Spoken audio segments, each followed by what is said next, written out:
অপেক্ষার অবসান। আইপিএল এর দ্বিতীয় পর্বের সূচি ঘোষণা করে দিল আইপিএল কমিটি। প্রথম দফায় 7 এপ্রিল পর্যন্ত সূচি ঘোষণা করা হয়েছিল। দ্বিতীয় দফার পুরো সূচি জানিয়ে দিল এই দিন। 8 এপ্রিল থেকে শুরু হয়ে যাচ্ছে দ্বিতীয় পর্বের আইপিএল।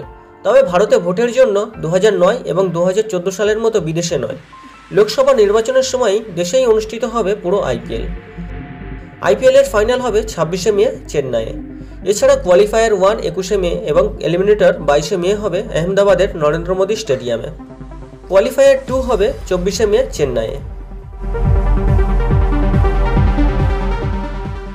প্রথম পর্বে 21টি ম্যাচের সূচি আয়োজন করা হয়েছিল। 8 এপ্রিল থেকে শুরু হয়ে যাচ্ছে দ্বিতীয় পর্বের খেলা।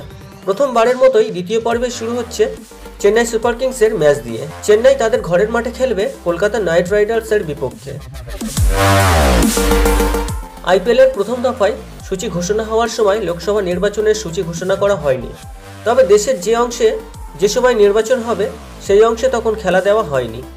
এমনভাবেই সূচি গঠন করা হয়েছে যাতে লোকসভা নির্বাচনের সময় দর্শকদের ম্যাচ দেখতে কোনো রকম অসুবিধা না হয়। দ্বিতীয় দফার সূচিতে 2টি ম্যাচ দেওয়া হয়েছে ধর্মশালায়। পাঞ্জাব কিংস যেগুলি হোম ম্যাচ হিসাবে 5 মে চেন্নাই এবং 9 মে বেঙ্গালুরুর বিরুদ্ধে ধর্মশালায় খেলবে।